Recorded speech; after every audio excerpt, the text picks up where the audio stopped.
Thank you so much. Thank you, Bliss. I just wanted to take a moment to thank Liz and Sharon and Catherine for such a warm welcome and hospitality. So there's been a question that I've been asking for the last 16 years. And that is a question I think many of you are also asking, or you wouldn't be here today. When we die, is there a part of us that lives on? And if we live on, can we communicate with the living when we die?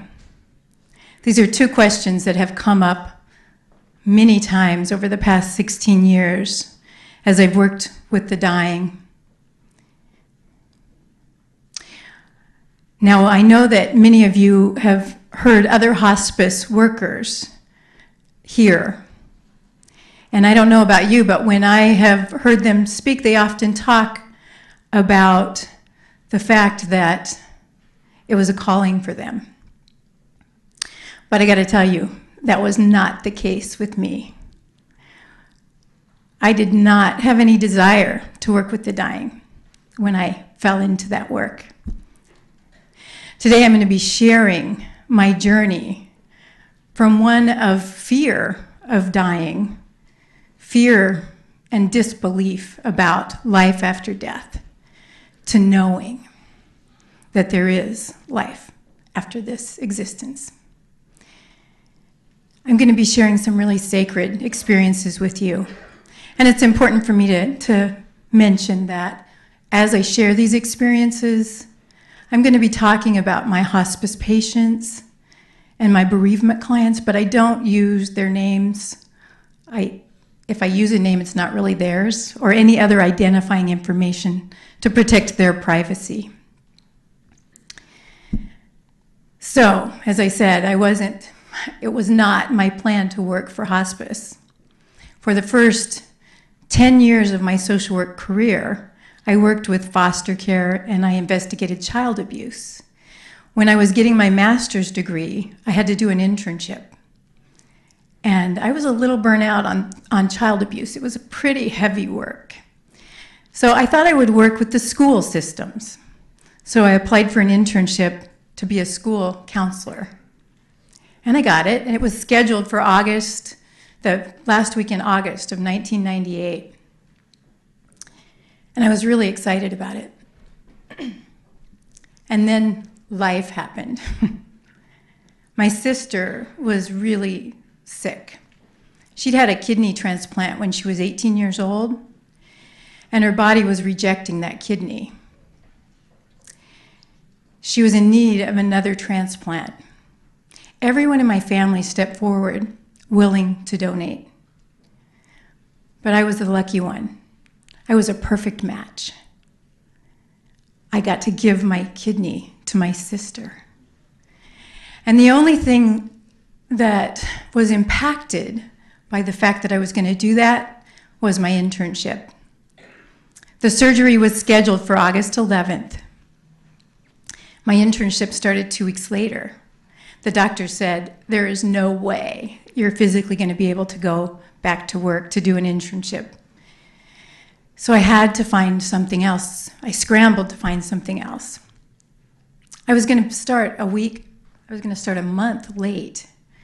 And there weren't very many places that could be flexible with their time, but hospice could. But I didn't want to do hospice. I was scared of it. So I struggled with whether to wait another semester to graduate or to do it. My desire to graduate was stronger than my fear of the dying. So I signed up for this internship. And 6 weeks after my surgery, after donating my kidney, I found myself sitting in an orientation, listening to doctors and nurses, social workers and chaplains talk about being with the dying. People who had made a decision not to seek aggressive treatment any longer, but to allow the disease to take its natural progression. I had just fought against death, risking my own life to save my sister so that we didn't have to deal with death. Was I ready to sit with people at the end of their life? People who were ready to just let go. I didn't know. And I think part of my anxiety was I wasn't raised in a particularly religious family. We were a family that attended church on holidays, but I wasn't immersed in a teaching. So I didn't have a strong belief about afterlife. And I kind of had the attitude, prove it. I'll believe it if you can prove it. So I went into hospice with that, disbelieving and questioning. Soon after I started my orientation, I was assigned my first patient. Her name was Eleanor. She was a beautiful, dark-eyed woman in her 90s. She faced her impending death with dignity and grace and courage. She was my first teacher. Because I was an intern, I got to spend a lot of time with her. We got really close. I remember a couple days before she died, I didn't really know how to talk to someone about dying.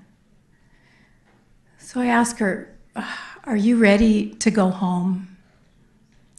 That was my language. She took my hand and looked me in the eye and she said, Cheryl, home is wherever you are. It's wherever you are. A couple days later, she died alone in her house. She didn't have any living relatives. Her only friends were two women who were in nursing homes. She had no one. I remember the day after I heard that she died, I was walking around a mall and I was just caught up in thoughts about Eleanor. I was worried about her. I really grew to love her. I worried about her being afraid. Did she know she was going to die that night? Was she scared? And I hated the fact that she was alone. Now, since then, I have come to know that people choose often when they're dying slowly the moment that they let go. And when somebody is very private, as Eleanor was, they often choose to let go when they're alone. But I didn't know that at the time, and so I worried about her. So I was window shopping, a little retail therapy, and I noticed in this window this little butterfly keychain. I didn't need a keychain, but I felt drawn to it. So I went into the store and had him pull it out of the window, and I ended up buying it. When I got home, I pulled my new little treasure out. And as I was looking at this butterfly, I turned it over and I noticed on the back there was a Bible verse. It said 2 Corinthians chapter 5, verse 17. Well, as I said, I wasn't particularly religious, but I felt compelled to pull out the Bible that my grandmother gave me when I went away to college, dust it off, and look up the verse. It was a verse about transformation. And I thought, well, how appropriate. It's a butterfly. I didn't think any more of it. A couple days later, I went to Eleanor's memorial service. There were only a few of us there. And mainly it was hospice staff. The chaplain from our hospice actually did her service. She planned everything. She picked the readings, the songs. She chose to have Genesis read because she loved the creation story.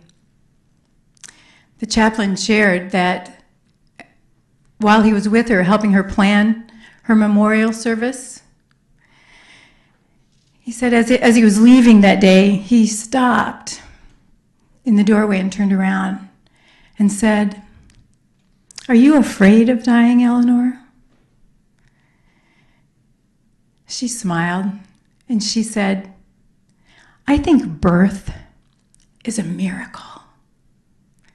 He was kind of puzzled by her response, but he said, yes, birth is a miracle. And she said, so is death. So is death. And that's how she left us, believing that she was walking into another miracle. He then went on to say, now there was only one other reading that Eleanor chose, and that was 2 Corinthians chapter 5, verse 17. I instantly had goosebumps, and I thought, she wanted me to know she was okay. And then my logical mind stepped in and said, oh, Cheryl, don't be silly. It's just a coincidence. It was the first of many, many coincidences I had. So after I graduated, finished my internship, I worked for one more year for the Department of Social Services. But hospice had gotten into my blood. I was one of those people. Suddenly it was my calling too. So I left a 10-year career in social services to start my first hospice position as a bereavement social worker. Now, soon after starting that position, I started having experiences again where that question came up. Is there life after this life? I remember one Wednesday afternoon, I was doing 2 bereavement assessments. And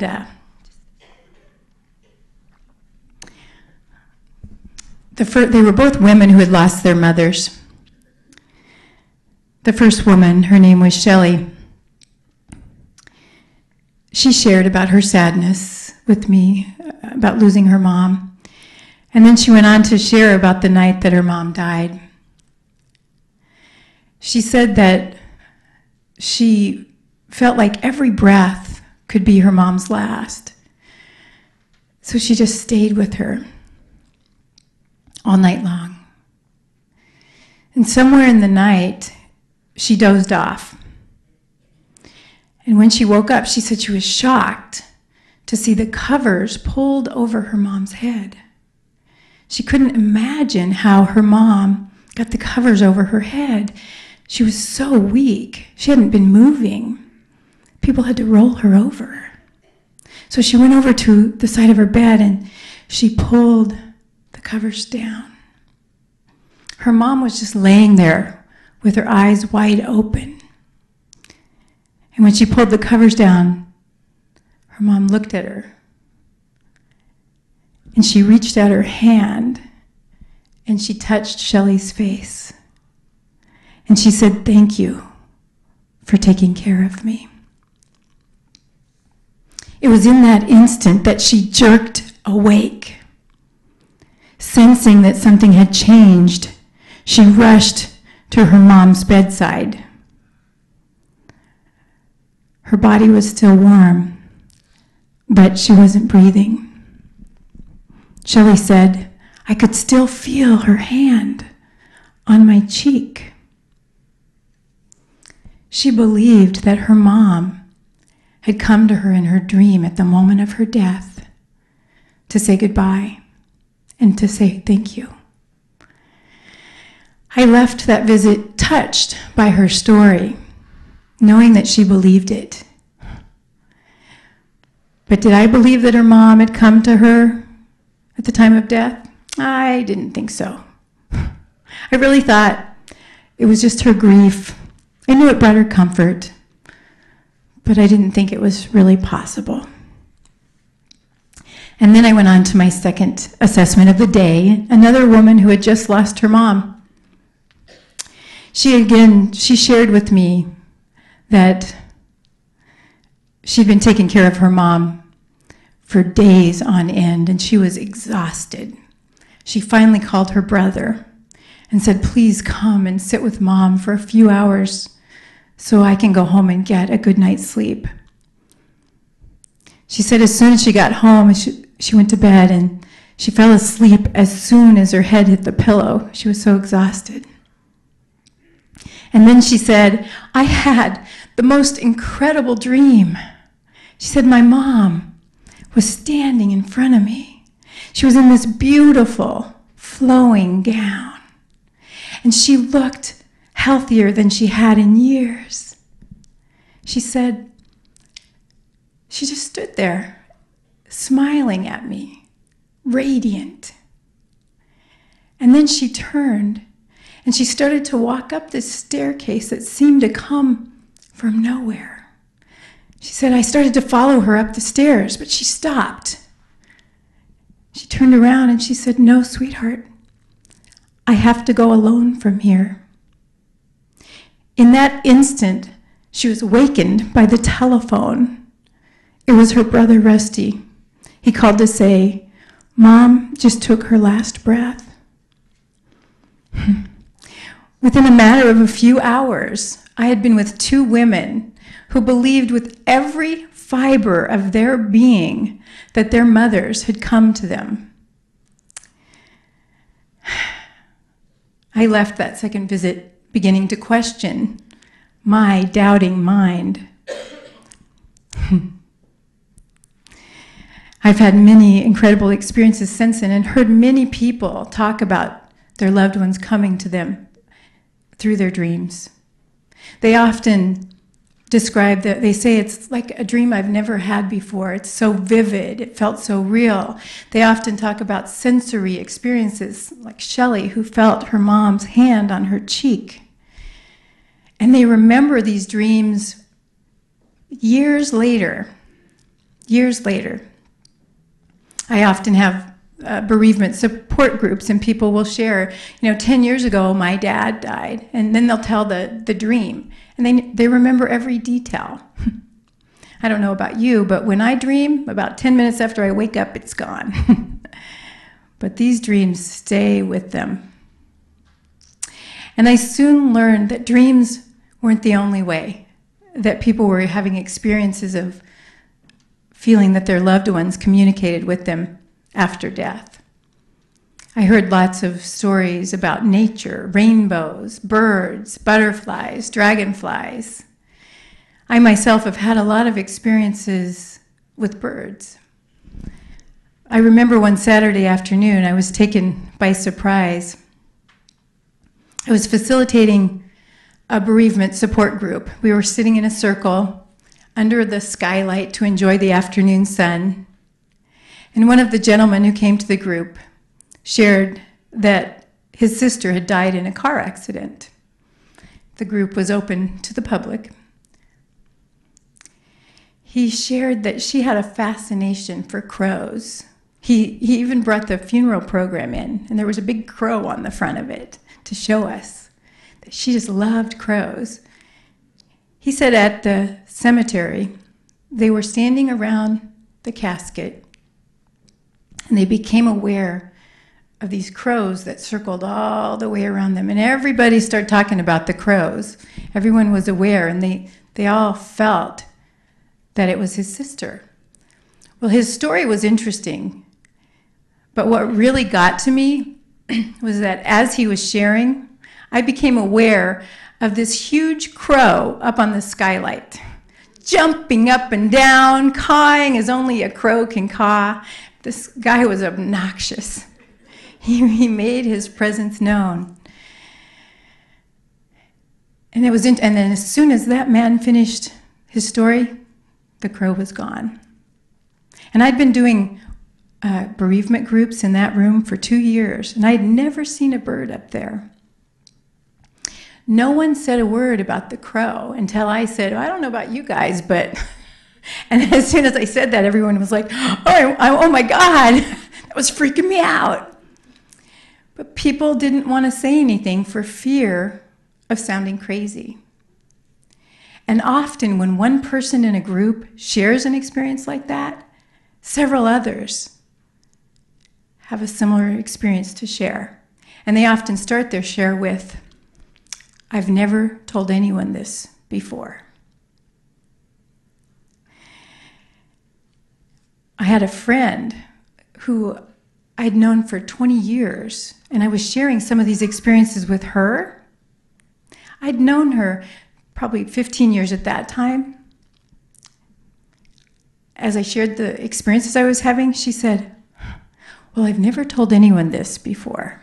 But she went on to share with me that when her brother died in a fire, her family went to the trailer the next day to look for any of his possessions that survived.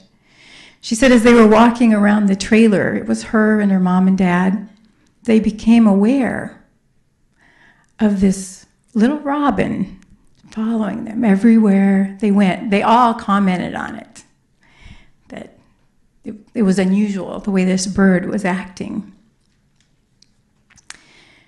They didn't think any more of it, and the next day they were getting ready for the memorial service. And my friend's mom was having a really rough time. You know, she had just lost her son. She was standing in the kitchen doing her dishes from the morning breakfast, and she heard this tapping noise. She said she turned around, and there in the window was this little robin. And she said it kind of shook her up, and she turned back around, and then she felt these arms wrap around her. And she heard her son's voice say, "I'm okay, Mom. I'm okay." My friend had never shared that with anyone.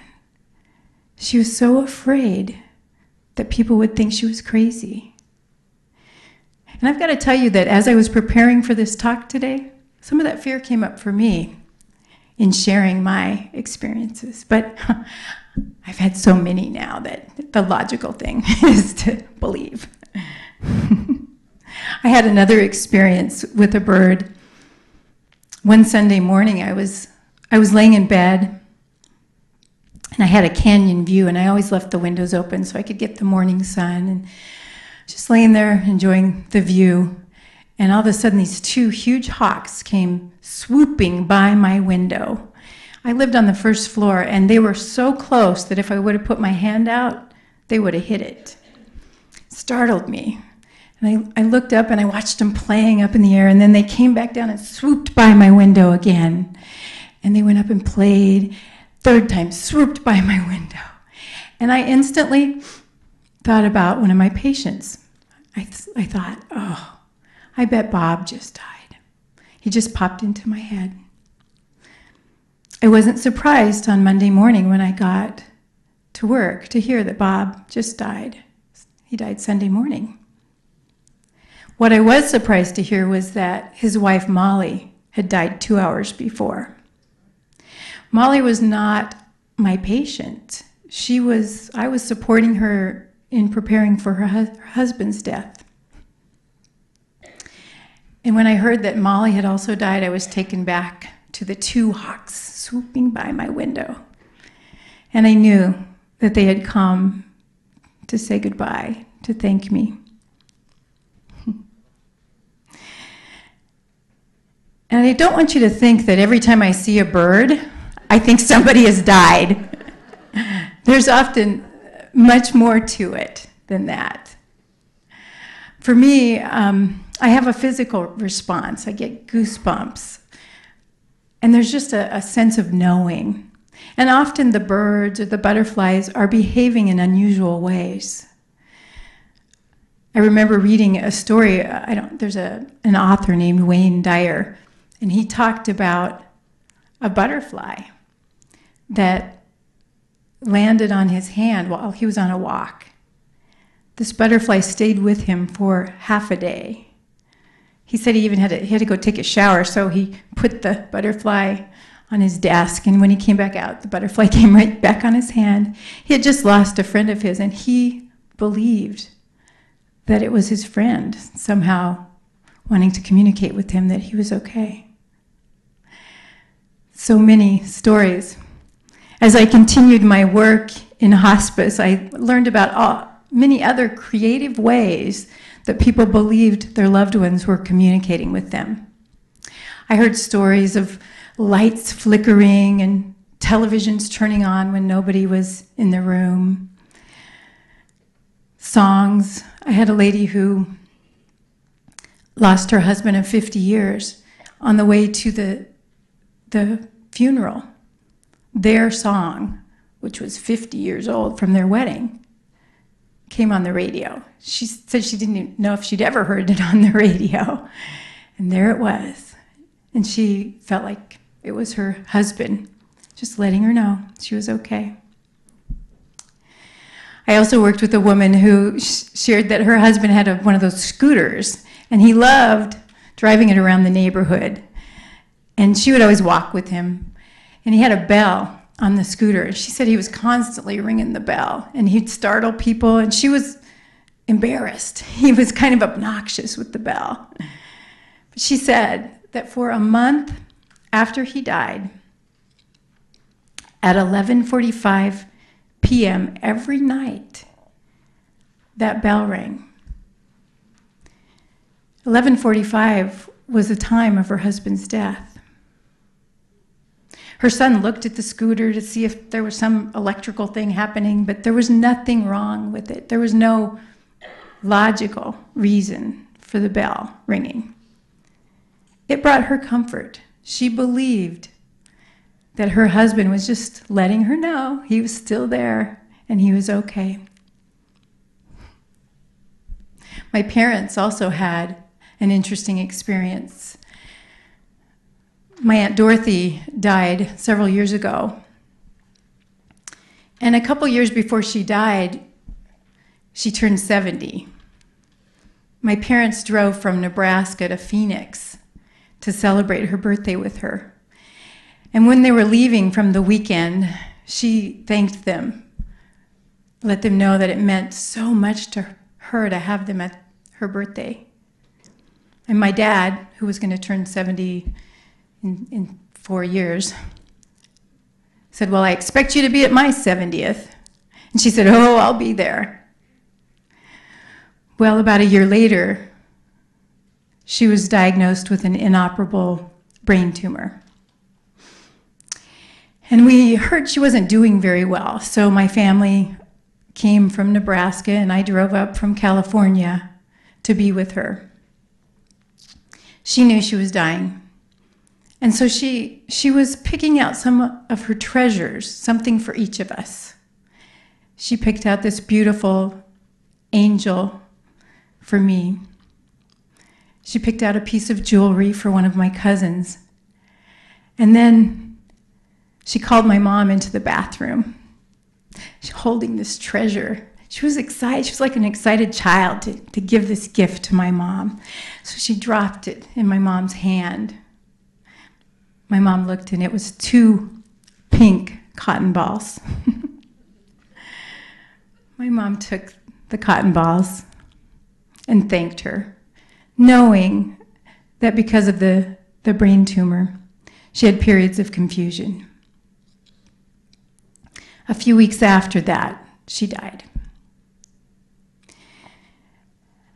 About 2 years later, my dad turned 70. We had a big celebration for him. And when he was coming home from his birthday party, as he and my mom started to get in their vehicle, they both opened the car doors, and they were shocked to see 2 pink cotton balls laying on the car seat. They said there was no way. Nobody had access to the car. My mom said she immediately started crying and said, oh, she made it. She was here. So I've had some really beautiful experiences, and most of those experiences were as a bereavement counselor. After a few years of doing bereavement counseling, I decided to do hospice social work, where I worked more directly with dying patients. And soon after taking that new position, I started having new experiences.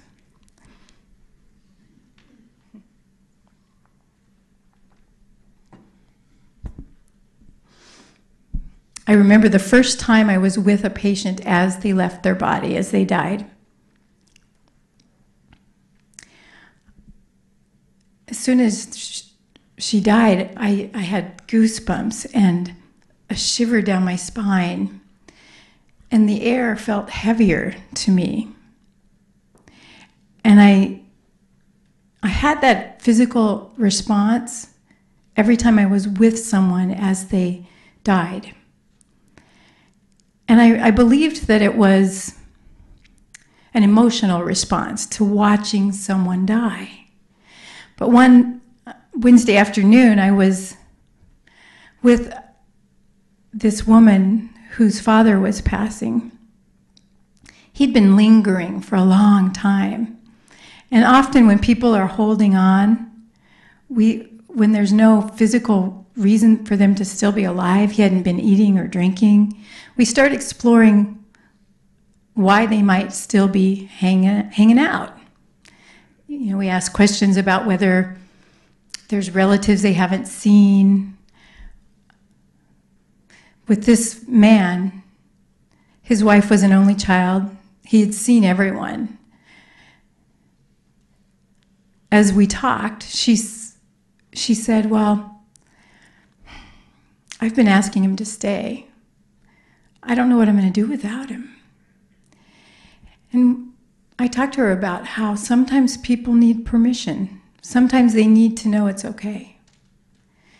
I asked her to really listen to her own instincts about that, because sometimes people don't want to hear that. And she said, you know what?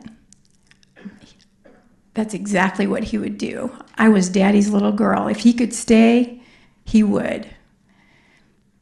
So she decided to tell him that it was okay to go. So I left her to give them some privacy. And about 30 minutes later, I started to go back into the room. I was walking down the hallway, and all of a sudden, I had chills and a shiver down my spine, and the air felt heavy. And in that moment, she stepped out of the room and said, I think he's gone. And I had the thought, I think I felt him go by. But it was the first time that I realized that it wasn't just an emotional response. I actually think that I felt the energy of his being. There's an interesting phenomenon that happens often when people are dying slowly. And after 16 years, I've seen a lot of different things. I've come to believe that people who die slowly often get what I call between worlds. They have one world in this life and one world in whatever it is that happens next. The veil seems to get thinner. I know many of you have probably heard about deathbed visions. It's very common for people in their last weeks to experience seeing a loved one who's passed on. Sometimes they see angels or spiritual teachers, but oftentimes it's deceased loved ones. I remember I was sitting with this woman probably a week before she died. She was very lucid, very clear thinking. She wasn't on a lot of medication. We were having a lovely conversation. But I noticed that she kept looking past me and smiling. And in fact, a couple times I turned around because I thought somebody must have walked in the room. And then I realized that she was seeing something that I couldn't see. So I asked her, what do you see? She got a big smile on her face and she said, my husband's here. He's waiting for me. Her husband had been dead for 2 years. And then she said, he can't wait to dance with me again. And that's how she left us, just excited to be able to go and dance with her husband again. And I found that it's not just people who believe that there's something after this life, but even people who don't believe anything have experiences. I remember meeting this woman who when I met her, she announced that she didn't believe any of that garbage. She said, I believe that when we die, we become worm food, and that's it. Like, not a pretty thought, but that's what she believed, and that's what her family believed, that there was nothing after this life. And yet, I found it really interesting that the last 2 days of her life, her children said that she repeatedly talked about her beloved dog, Jojo, who had been dead for many years, laying next to her. They said it didn't seem to upset her, it didn't confuse her, but she was really enjoying having Jojo by her side. Her daughter, who believed what she believed, after her mom died, she said, I need to take another look at this. There's something. She said that was just too strange. I've had other experiences where I feel like people get between worlds. I worked with a man for almost a year who he was diagnosed with paranoid schizophrenia. He was very challenging to work with. He was angry, he was paranoid and suspicious. He always thought we were trying to trick him. His thoughts were very scattered. You couldn't carry on a conversation with him for very long. But in the last week of his life, something happened. It was as if that mental illness just lifted. And the essence of who he was shined through. He became clear thinking. He made amends with family members that had been hurt because of his mental illness and his behavior. He seemed to be able to access memories that for the almost year that I'd worked with him before that, he hadn't been able to access. He talked about his life before the mental illness. He traveled around the world, he backpacked through Europe, and he shared those stories. And it was really beautiful. And I believe that the essence of who he was, that part of us that goes on, just became stronger than that physical body that hadn't been serving him. Yeah. I had another experience with a woman. She was stone deaf. Whenever I went to visit her, I had to yell to get her to hear anything, and she'd still only get little snippets of what I said. And one afternoon I was there and the family wanted to have a meeting. She lived in this big Victorian house. So we went clear across from the house from where her bedroom was and met. And her children were all talking about the fact that she was hanging on. They couldn't believe she was still with us. And they were making guesses as to why she might still be here. And one of the sons said, I think she's waiting for her wedding anniversary. And then a couple of the other kids chimed in, yeah, I think you're right, that's it. After we had that meeting, I went back in to tell her goodbye. Her daughter came with me. I was shocked when she began repeating verbatim the conversation we had just had. And I asked her daughter, I said, is there a monitor in this room? How did she hear that conversation? And there was no monitor. There was, even if she could have heard, we were so far away, there's no way she could have heard, but she heard. So I believe that somehow her little soul was in the room with us when we had that conversation. It was really, really an incredible experience. But even after all of the experiences I've had, my doubting mind kept creeping in. I remember a woman named Karen. She had Alzheimer's.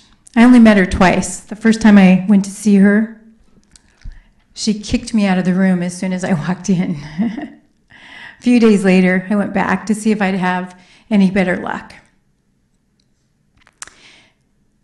When I walked in, I knew that she was what we call actively dying. Her eyes were half open and glazed. Her breathing was labored. There was a gurgling sound in her lungs. I called the nurse in, and she took her blood pressure and confirmed that it was very, very low, and that it appeared that her body was starting to shut down. So I called her husband, and he came right over, and I began to prepare him for being with her as she died. But he panicked. He said, no, you don't understand. I cannot be here. I can't do this. He was a veteran, and he'd had war experiences. He said, I held many of my buddies as they took their last breath. I can't do that for my wife. I can't. And he went to her, he told her that he loved her, kissed her goodbye, and he left.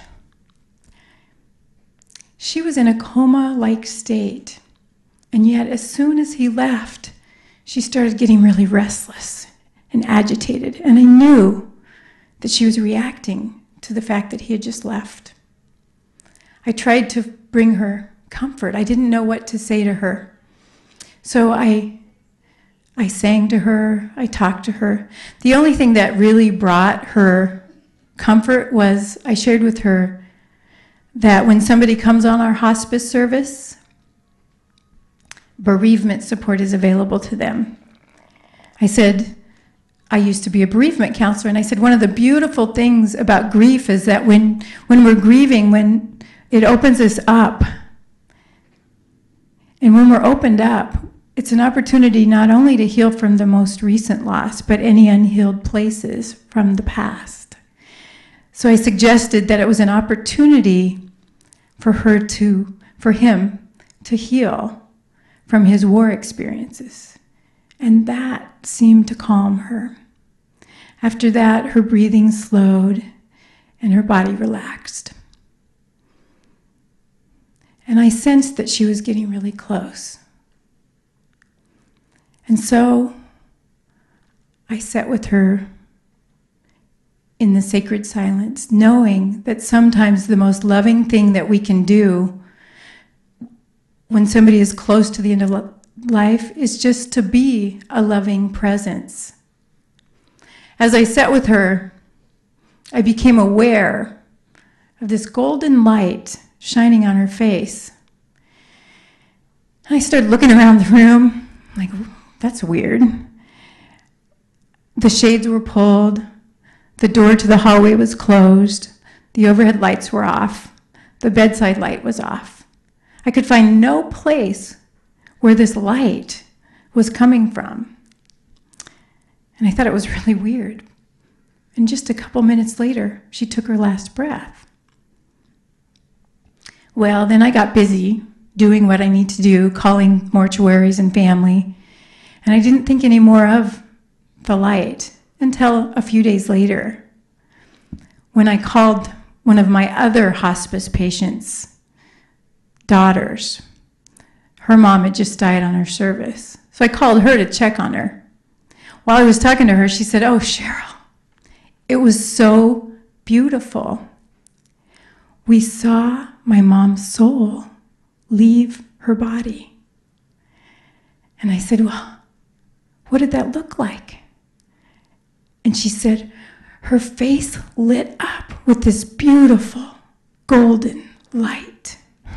And I was instantly transported back to the room that I had just been in.